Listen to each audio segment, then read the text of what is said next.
여러분, 의심할 여지 없이 성경은 하나님 사랑에 관한 이야기입니다. 성경은 수없이 많은 등장인물을 통해서 하나님이 우리를 얼마나 사랑하시는지 알려주고자 마치 안달이라도 난 듯합니다.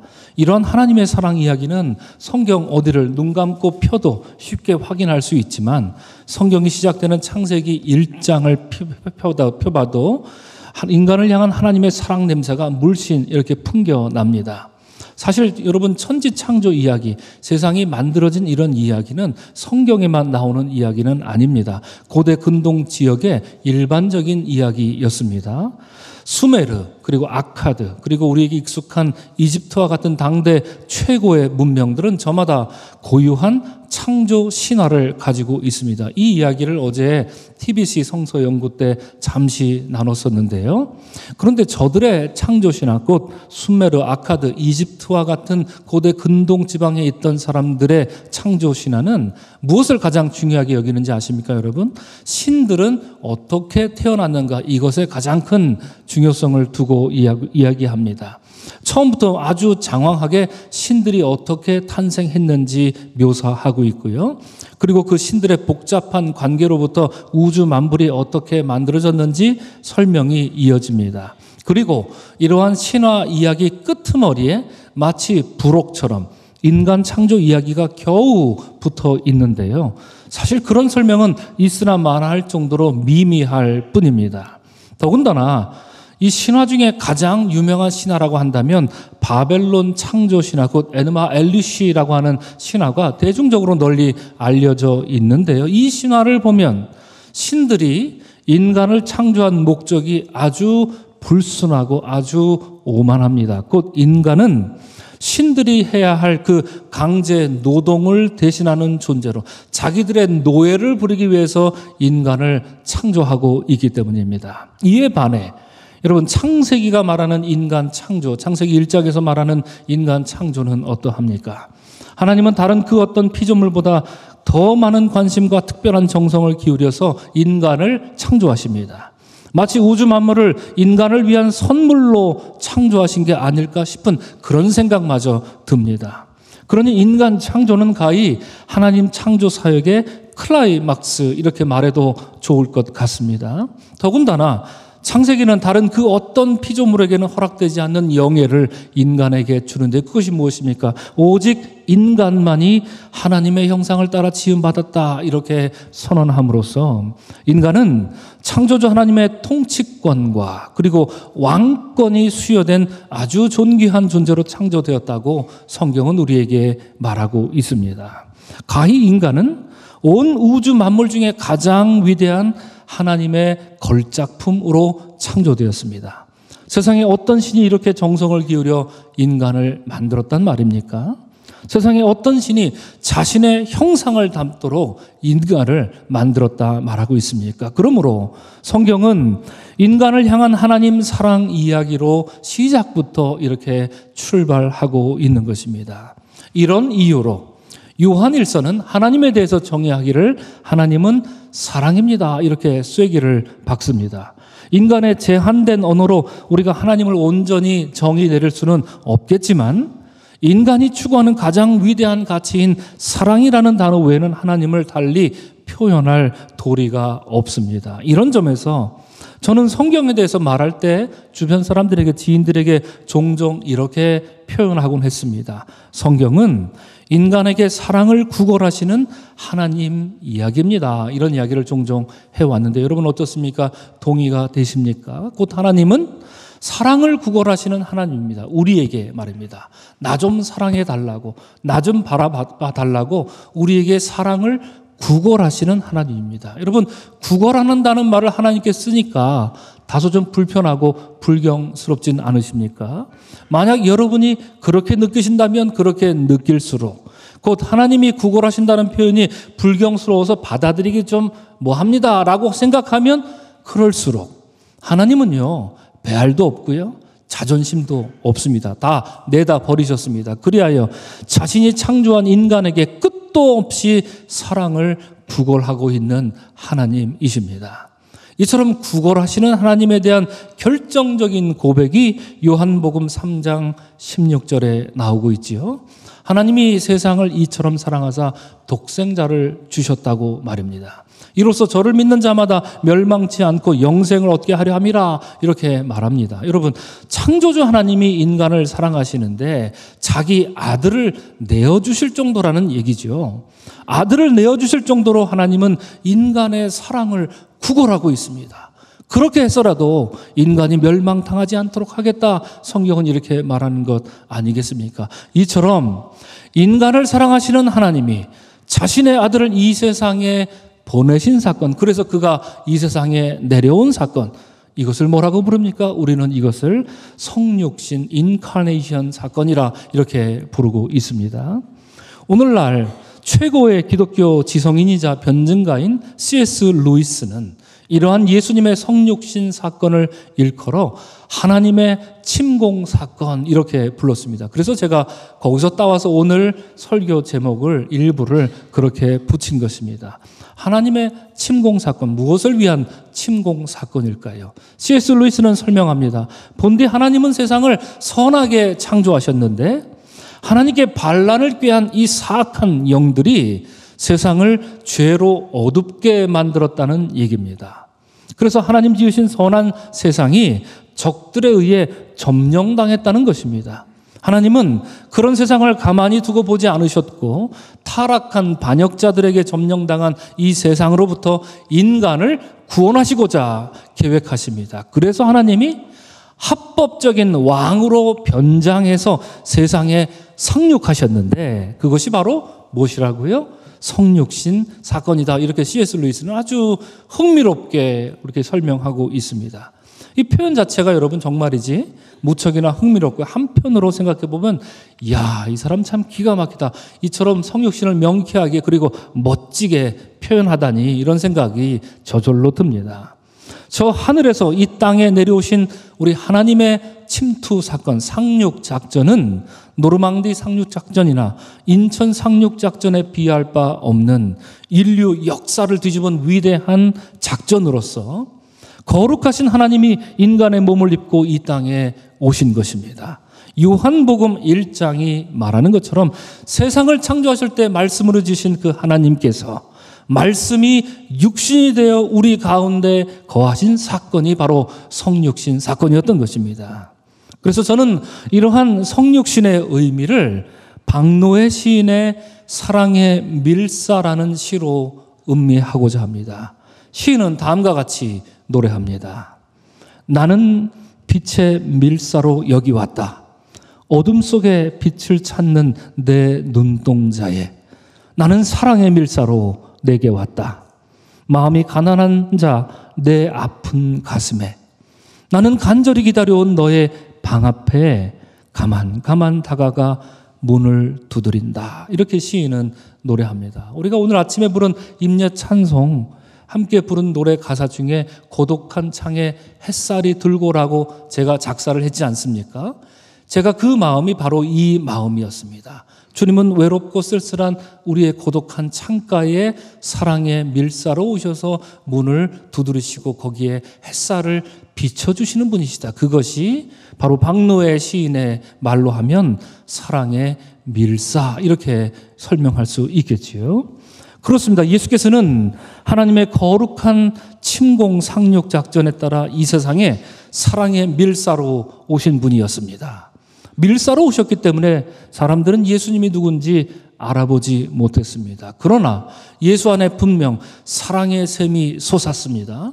그분의 삶에 사랑이 녹아 있었습니다. 그분의 말씀에는 세상을 치유할 사랑의 능력이 있었습니다. 배알도 없고 자존심도 내다버린 하나님, 구걸하시는 하나님이 인간이 되셨기 때문입니다. 그것이 성육신 사건의 핵심입니다. 여러분, 오늘 우리가 읽은 요한복음 10장은 자칫 1세기 어느 목장에서 일어나는 소소한 목가적인 풍경처럼 보일지도 모르겠습니다. 하지만 오늘 본문 직전에 나오는 요한복음 9장과 함께 오늘 본문을 읽으면 얘기가 달라집니다. 오히려 긴장감과 위기감이 감돕니다. 요한복음 9장에 어떤 사건이 나와 있던가요? 여러분 눈으로 살짝 보시든지 잠깐 넘겨보시면 날 때부터 앞을 못 보다가 예수님을 만나서 실로암 가서 눈뜨게 된 그 사람, 바로 그 사람 이야기입니다. 우리가 지난 사순절 기간에 이 본문을 가지고 은혜를 나눈 적이 있죠. 여러분 기억나시죠? 예. 누군가 여러분 날 때부터 눈이 멀었다가 눈을 활짝 뜨게 되었다면 이 이야기가 어떻게 끝나야 되겠습니까?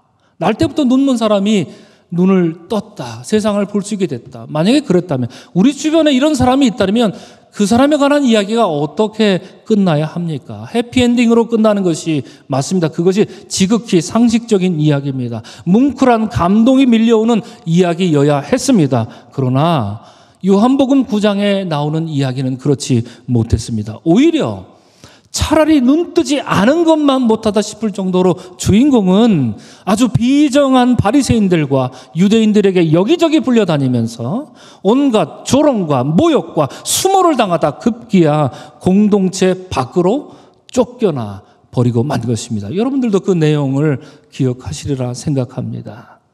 바리새인들이 왜 그런 이해할 수 없는 짓을 버젓이 서슴없이 벌인 것인지 요한복음 9장 22절은 우리에게 고발하고 있는데요. 바로 이러한 이유 때문입니다. 이미 유대인들은 누구든지 예수를 그리스도로 시인하는 자는 출교하기로 결의하였기 때문이라는 것입니다. 이 때문에 예수와 가까이 하는 자라면 누구든지 잡아다가 시쳇말로 족치려고 했던 것들이 바리새인들의 당시 심보였습니다. 그러니까 저들의 목적은 누구였습니까? 예수님이었습니다. 예수님을 잡으려는 것이었습니다. 예수께서 곳곳을 다니시며 사람을 고치셨고 5,000명을 먹이셨으며 자기들과는 다른 질적으로 다른 가르침으로 뭇 백성들에게 많은 관심과 사랑을 받게 되자 저들은 주님이 안식일에 눈먼 자를 고쳐준 것을 빌미 삼아서 옳거니 요놈 걸렸다 하는 이런 심보였겠지요. 주님의 입을 틀어막고 손과 발을 포박하려 했던 것입니다. 저들에게는 예수님이 행하신 그 거룩한 일, 그 아름다운 일, 그 놀라운 그 기적의 놀라운 사랑의 능력은 보이지가 않았습니다. 곧 눈먼 자가 눈뜨게 된 일 따위는 눈에 들어오지도 않았습니다. 이미 예수를 잡아 죽이려고 혈안이었기 때문에 눈이 멀었기 때문입니다. 그러므로 요한복음 9장은 우리에게 과연 누가 맹인이란 말인가 묻고 있습니다. 그리고 요한복음은 동시에 대답해 줍니다. 바리새인들이야말로 사랑의 밀사로 오신 예수님을 알아보지 못한 영적인 맹인이다. 이렇게 요한복음 9장이 우리에게 말해주고 있는 것입니다. 영적으로 눈이 멀었으면서도 팔에 완장 찬 것 마냥 다른 사람들을 훈계하고 지독하려 많지 구석에 몰아세우다가 못해 공동체에서 쫓아낸 눈먼 안내자로 판명된 것입니다. 누가 말입니까? 바리새인들과 유대인들이 그랬습니다. 그런데 이 이야기는 여기서 끝나고 10장이 새롭게 시작하고 이런 게 아닙니다. 요한복음 9장은 10장과 그냥 이어지는 이야기입니다. 편의상 장과 절이 나눠져 있지만 이어지는 이야기입니다. 이제 10장에서 예수께서는 그 눈먼 안내자인 바리새인들에 대해 본격적으로 말합니다. 이제부터가 진짜입니다. 지금까지 예수님은 단 한 번도 바리새인에 대해서 직접 말씀하신 적이 없습니다. 요한복음 1장부터 9장까지 올 때까지 말이죠. 그냥 니들 하는 대로 그냥 내버려 두셨습니다. 바리새인들은 예수님이 가는 곳마다 쫓아다니며 못마땅하게 여기고 어떻게 하면 저놈을 잡아 죽일까 이렇게 꿍꿍이 속을 가졌지만 예수님은 그들에게 한 번도 일절 응하지 않으셨습니다. 그저 자신이 하실 일만 하셨습니다. 사람들 만나셨고 가르치셨고 기적을 행하셨습니다. 그러나 오늘 본문 요한복음 10장에서 예수님께서는 드디어 바리새인들을 향해 입을 여십니다. 이를 위해서 이 이야기를 하시고자 예수님은 어느 양치는 목장 하나를 머릿속으로 그려고 사람들에게 설정해 주십니다. 그 목장을 드나드는 인물들을 통해서 자신의 정체와 그리고 바리새인의 정체를 명확하게 처음으로 밝혀주는 장면이 우리가 오늘 함께 읽은 요한복음 10장인 것입니다. 먼저 여러분, 예수님의 정체는 무엇이었습니까? 오늘 본문에 나오는 예수님의 정체는 두 가지였습니다. 첫째로 오늘 본문 7절에서 주님은 나는 양의 문이다 이렇게 말씀하십니다. 주님은 그 문을 출입하는 양들을 안전하게 지키고 보호하는 존재다. 그러므로 나를 통해 다녀라 이렇게 주님 말씀하셨습니다. 나밖에 없다라고 말씀하심으로 나는 양의 문이다. 첫 번째로 그렇게 말씀하셨습니다. 여러분 기억하시기 바랍니다. 둘째로 예수께서는 11절과 14절에서 두 번씩이나 나는 선한 목자다 이렇게 말씀하십니다. 선한 목자다. 여러분 선한 목자라 말씀하신 것은 무엇을 염두에 둔 얘기겠습니까? 선하지 못한 악한 목자가 있다는 얘기 아니겠습니까? 그리고 진짜 목자가 아닌 거짓 목자가 있다는 얘기 아니겠습니까? 구약 성경 중에 하나님이 거짓 목자들에게 가차없는 심판의 말씀으로 폭격을 가하는 성경이 있습니다. 에스겔서 34장입니다. 여러분 요한복음 10장을 읽을 때는 반드시 에스겔서 34장과 36장을 같이 읽으면 좋습니다. 에스겔서 34장은 거짓 목자에 대해 말하기를 그들은 살찐 양을 잡아 그 기름을 먹으며 그 털을 입되 양 떼는 먹이지 않는다라고 말합니다. 자기 배불리기만 급급하다라는 얘기죠. 또 거짓 목자는 연약한 자를 위로하지 않고 병든 자를 고치지 않으며 상한 자를 싸매주지 않는다. 이런 자들이 거짓 목자들이다 말합니다. 또한 거짓 목자는 쫓기는 자를 돌아오게 하지 않고 잃어버린 자를 찾지 않으며 다만 포악으로 양들을 다스린다. 이렇게 에스겔서는 말합니다. 결국 에스겔서가 말하는 거짓 목자는 양들을 돌보기는커녕 자기 필요에 따라서 때로는 양들을 내쫓기도 하고요. 때로는 양들을 잡아먹는 목자들이 에스겔서가 말하는 거짓 목자입니다. 이러한 거짓 목자의 그 사나운 횡포로 인해 양들은 목자 없는 양같이 되어서 들짐승의 밥이 될 위험천만한 그런 상황에 놓여 있었던 것입니다. 이런 이유로 요한복음을 연구하는 오늘날 최고의 학자가 있습니다. D.A. 칼슨이라는 교수는 말하기를 요한복음 10장과 에스겔서 34장은 당시 각자의 종교 지도자들을 향한 강도 높은 비판이었다 이렇게 말했고요. 그들은 하나님의 백성들을 돌보는 일에 실패했다는 것입니다. 완벽하게 실패했다 이렇게 말하고 있는 것입니다. 그런데 여러분 오늘 본문을 한번 생각해 보십시오. 오늘 본문에 보면 선한 목자는 나오지만 에스겔서 34장처럼 대놓고 거짓 목자에 대한 이런 이야기, 거짓 목자는 나오지 않습니다. 없습니다. 그렇다고 오늘 본문을 읽어보면 선한 목자에 반대되는 존재가 없는 건 아닙니다. 그렇죠? 오늘 본문에서 누가 선한 목자의 반대입니까? 여러분 어떻게 생각하십니까? 흔히 알기를 선한 목자의 반대는 삭군으로 아는데 여러분 그렇지 않습니다. 어떤 분들은 삭군 목자 이렇게 부르는데 예수님 분명 말씀하신다. 삭군은 목자가 아니다 이렇게 말씀 아까지도 하시는데요. 삭군이 어떤 사람입니까? 삭군은 그저 품삯을 받고 임시로 고용된 일꾼입니다. 그 전에 뭘 했던 사람인지 상관없이 돈 주고 와서 일당 받고 그날 일하는 사람이 삭군입니다. 목자가 아닙니다. 그래서 12절은 삭군은 목자가 아니요 양도 제 양이 아니라 이리가 오는 것을 보면 양을 버리고 달아나는 존재가 삭군입니다. 어차피 여러분 임시로 고용된 삭군은 위험한 상황에 닥치면 차라리 돈을 안 받으면 안 받지. 양을 지키고자 위험을 감수할 이유는 전혀 없는 것 아니겠습니까? 여러분이라면 어떻겠습니까? 하루 고용받아서 양을 치는 그런 일을 받았는데 갑자기 이리떼 5마리가 나타납니다. 여러분 중에 목숨 걸고 그 이리떼와 싸울 사람이 어디 있습니까? 그냥 숨어버리면 됩니다. 그게 사건입니다. 편의점에서 임시로 고용된 알바생이 칼 들고 달려드는 강도를 잡지 않았다고 비난받을 일은 아니지 않겠습니까? 그렇지 않겠습니까? 삭군은 그냥 그런 존재입니다. 그런 존재입니다. 그렇다면 오늘 말씀 속에서 선한 목자에 반대되는 인물은 누굽니까? 예수님은 누가 나를 반대한다고 이렇게 말하고 있던가요? 8절이 그 해답을 들려줍니다. 곧 예수께서 말씀하시기를 나보다 먼저 온 자는 다 무엇이라고요? 절도요, 강도니 그들이 듣지 아니하였느니라. 이렇게 엄히 말씀하십니다. 바로 이 지점에서, 이 요한복음 10장 8절 이 지점에서 예수님의 비유는 에스겔서를 훌쩍 뛰어넘습니다.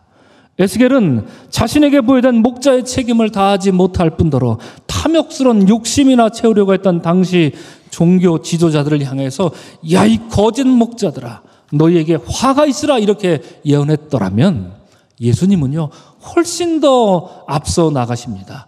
당대 바리새인들을 비롯한 종교 지도자를 향해 거짓 목자는커녕 너희는 절도요, 강도다 이놈들아, 이렇게 직설적이고 강도 높게 호통을 치고 계신 것입니다. 비로소 오늘 본문에서 말입니다. 예수께서 보시기에 그들은 그들의 무책임한 거짓 목자의 단계를 훨씬 뛰어넘습니다. 앞서 요한복음 9장을 살펴본 것처럼 저들은 날 때부터 눈먼 자가 눈을 떴다는 이 놀라운 하나님 역사 앞에서도 눈 하나 깜짝하지 않습니다. 그를 못살게 굴고 비참하게 만듭니다. 가족까지 건드리면서 협박하기를 주저하지 않습니다. 급기야 그를 울타리 밖으로 내쫓아 버렸지 않았습니까? 하나님의 양을 내쫓아 버린 것입니다. 그런데 결국 여러분, 이것이 누구를 공격하기 위한 것이었습니까? 예수님을 잡고자 에몬 사람을 괴롭혔던 것입니다. 그러므로 오늘 본문 1절이 말하는 것처럼 저들은 양의 문을 거부합니다. 예수님을 거부하며 예수님이 행하시는 하나님 나라를 거부하는 자들이 그들이었습니다. 그러므로 양의 문을 통해 양의 우리에 들어가지 않고 다른 데로 넘어가는 존재가 그들이었습니다. 저들은 예수께서 보여주신 놀라운 능력과 기적들이 하나님의 능력으로 된 것을 뻔히 알면서도 회방한 자들이었습니다. 그리하여 하나님의 양이 들어가 있는 그 우리를 파괴하고 그 우리 안에 든 양무리를 흩고 빼앗아 죽이려 달려드는 절도요, 강도의 다름 아니었던 것입니다. 사랑하는 성도 여러분, 오늘 우리가 요한복음 10장 이야기는 이런 이야기로 되어 있습니다. 저는 오늘 본문 말씀을 통하여서 여러분들을 세 가지 이유로 축복하고 싶습니다. 첫째로, 사랑하는 성도 여러분, 양의 문이 되신 예수 그리스도의 길로만 다니는 여러분들이 되시기를 축복합니다. 여러분 그러하시기를 바랍니다. 오늘 본문 9절에서 주님은 말씀하셨습니다. 내가 문이니 누구든지 나로 말미암아 들어가면 구원을 받고 또는 들어가며 나오며 꼴을 얻으리라, 이렇게 말합니다. 일전에도 말했지만 이 본문의 영어 성경 come in and go out 에서 in과 out을 따서 미국의 저 유명한 인앤아웃 햄버거 가게가 있는 것인데요, 들어가며 나오며라는 말은 한자로 출입한다라고 하는 것입니다. 그럼 우리에게 시편 121편을 저절로 떠올려 주지요. 시편은 이렇게 노래합니다. 여호와는 너를 지키시는 이시라.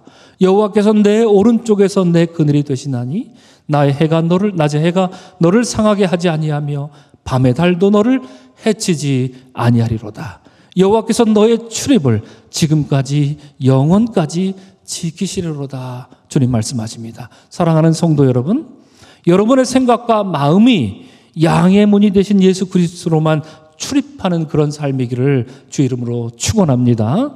우리 한국 교회의 출입이, 우리 교회에 출입하는 사람들이, 여러분 가정의 출입이, 여러분이 일하는 회사의 출입이 양의 문과 같기를 주 이름으로 간절히 축복합니다.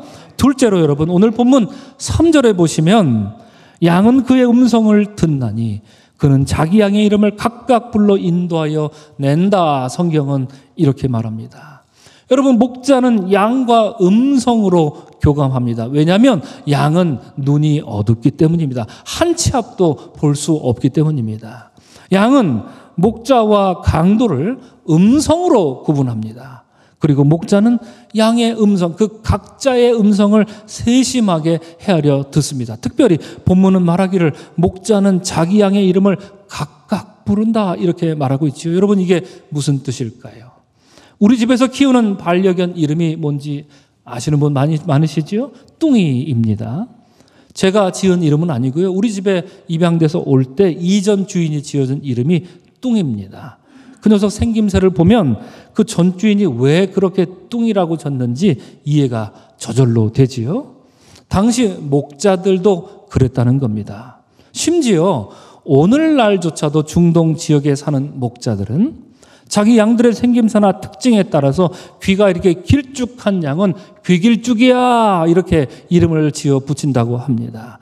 코에 흰 점이 있는 양은 흰코백이야 이렇게 이름을 지어 붙인다고 합니다. 그냥 양이라고 다 똑같은 양이 아니라 하나하나씩 이름을 지어 붙이고 그 이름을 부른다 하는 얘기입니다. 양의 이름을 각각 부른다는 뜻은 바로 그런 의미였습니다. 사랑하는 성도 여러분, 두 번째로 여러분을 축복합니다. 온유하신 주님께서 온유하신 음성으로 여러분의 이름을 부르실 때에 여러분 그 음성에 응답하시고 그 음성만을 따라가는 여러분들이 되시기를 주님의 이름으로 축원합니다. 여러분들 주님의 음성을, 그 목자의 음성을 기억하고 있어야 합니다. 우리가 사는 세상은 굳이 인공지능이나 보이스피싱 같은 게 아니다 할지라도 마치 주님의 음성이냐 아주 그럴싸하게 우리의 귀를 헷갈리게 만들고 혼란스럽게 만드는 거짓된 소리들이 참으로 많은 시대를 살아가고 있습니다. 그 많은 소리 중에 목자 되신 주님의 음성을 분별해서 그것만을 듣고 따르는 여러분들이 되시기를 주의 이름으로 축복합니다. 마지막 셋째입니다.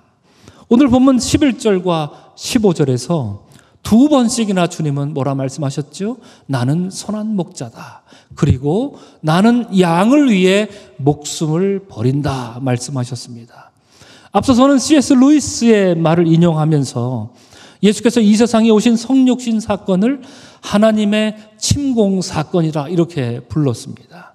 하나님은 반역자들에게 점령당한 세상으로부터 인간을 구하시고자 합법적인 왕으로 변장해서 세상에 상륙하셨다 말씀드렸습니다. 여러분, 오늘 본문에서 이처럼 합법적인 왕이신 예수께서 지금 무엇으로 변장하고 계십니까? 오늘 본문에 따르면 말입니다. 목자로 변장하셨습니다. 예수님 시대에 목자라는 직업은 최하류층에 속한 직업군입니다. 1년 365일 중 거의 대부분을 들판에서 짐승들과 함께 생활하기 때문에 그들은 유대교가 명하는 정결법을 준수할 수 없었습니다. 한마디로 목자라고 하면 사람들은 대놓고 주저하지 않고 손가락질했습니다. 이런 더러운 놈들 하고 말이죠. 그러므로 예수께서 우리의 목자가 되신다는 것은 여러분 감상적이거나 무슨 낭만적으로 그렇게 묘사할 일이 전혀 아닙니다. 어느 교회든지 가보면 우리 교회도 마찬가지인데요. 벽이나 그 밖의 공간에 마치 예수님이 스위스 알프스에 가 있는 그런 푸른 초장과 그런 양들을, 하얀 양들을 그려놓곤 하는데요. 메마른 유대 땅에 그런 푸른 초장은 여러분 없습니다. 다만 목자는 양무리를 이끌고 풀 한 톨이라도 도단한 땅을 찾고 또 찾아다니며 양무리를 이끌고 다닙니다. 그래서 알프스 초장에 사는 양들은 제갈길로 막 갑니다. 사방이 지천이 다 먹는 것이니 말입니다. 그러나 유대 광야에 사는 양들은 그렇지 않습니다. 목자의 뒤를 바짝 따라가야 살 수 있기 때문에 목자 뒤만 졸졸 따라다닌다고 하지요. 그런 목자는 여러분 더러운 사람들이라는 손가락질을 받는 그런 직업군이었다라고 하는 이야기입니다. 한 가지 더 있습니다. 오늘 본문에는 절도, 강도, 그리고 목자 이런 부류의 사람들이 나왔습니다. 여러분 절도, 강도가 낫습니까? 목자가 낫습니까? 어느 쪽이 낫습니까? 목자가 낫죠? 100번 낫죠? 그렇습니다. 절도, 강도 이건 좀 그렇지 않습니까? 그런데 저는 말씀을 준비하다가 웹사이트, 제가 즐겨 찾는 웹사이트가 있습니다. 사파리아라고 하는 웹사이트인데 거기 제가 즐겨 찾는 이유는 바벨론 탈무드를 이렇게 읽을 수 있기 때문인데요. 읽다가 아이러니하게도 이 목자와 절도, 강도에 관한 이야기를 읽게 되었는데 이 세 사람, 곧 절도, 강도, 목자 이 세 부류의 사람들은 유대 법정에서 모두 똑같은 취급을 당했다는 것을 읽었습니다. 이런 얘기를 합니다. 탈무드는 목자에 대해서 말합니다. 그들은 자신의 짐승을 남의 땅에 고의로 풀어놓는다. 이놈들은 강도나 마찬가지다. 탈무드가 이렇게 얘기합니다, 여러분. 그러므로 목자는 저놈들은 법정에서 증인으로 진술 효력이 없다. 이렇게 못 박아 말합니다. 여러분, 무슨 말일까요? 우리를 먹이시는 주님이 나는 목자라 하심으로 스스로 유대 법정에서 강도 취급을 당하신 것 아니겠습니까? 그러실 필요가 없는 분이 말입니다. 이처럼 주님은 우리를 살리시고자, 우리를 먹이시고자 강도 취급을 당하시더니 끝내 강도들과 나란히 십자가에 못 박히셔서 자신의 목숨을 우리에게 내어주신 분 아니십니까, 여러분? 이로써 주님의 정체가 만천하에 드러났습니다. 주님은 사랑의 밀사이며 사랑의 목자였습니다. 우리에게 생명을 주시고자 사람들에게 야, 이 더러운 놈아 하는 그런 수치심 따위는 아랑곳하지 않으셨습니다. 유대 법정에서 강도와 똑같이 취급을 당하셔도 눈 하나 깜짝하지 않으셨습니다. 우리에게 생명을 주시고자 자신의 생명을 주셨기 때문입니다. 사랑하는 성도 여러분, 선한 목자 되신 주님이 여러분의 굴곡진 삶에 찾아와서 여러분의 이름을 부르십니다. 여러분, 이 사실을 믿으시기를 바랍니다. 여러분의 이름을 한 사람 한 사람 불러주십니다. 사랑의 밀사로 오셨기에 여러분의 영혼이 깨어 있어야 그 주님을 알아볼 수도 있고 그 음성을 들을 수도 있습니다. 선한 목자이신 주님께서 온유한 음성으로 이 시간 아무개야 아무개야 하고 여러분의 이름을 하나씩 하나씩 부르실 때에 여러분 오직 양의 문으로만 출입하시며 거룩한 주의 복과 은혜로 사는 우리 모두가 될 수 있기를 주의 이름으로 간절히 축원합니다. 아멘. 기도하겠습니다. 선한 목자이신 주님을 찬양했는데 우리 마음속엔 어느 순간 스위스 알프스에 가 있었던 것 같습니다. 주님, 그렇지 않음을 보게 됩니다. 주님은 목자이심으로 야, 이 더러운 놈아 손가락질을 받았습니다. 야, 이 부정한 놈아 손가락질도 받았습니다. 급기야 법정에서는 강도랑 똑같은 놈 취급을 당하셨습니다. 그러나 주님은 눈 하나 깜짝하지 않으셨습니다. 가히 사랑의 밀사로 오셨기 때문입니다. 이것이 하나님의 이 세상을 향한 침공 사건이었습니다. 참으로 위대한 상륙 작전이었습니다. 사랑의 주님, 우리로 깨어있게 하시고 그리하여 목자의 음성, 우리를 부르시는 음성에 응답하며 오직 양의 문으로만 다닐 수 있는 우리 모두가 되게 하여 주시옵소서. 감사하신 예수님 이름 받들어 기도합니다. 아멘.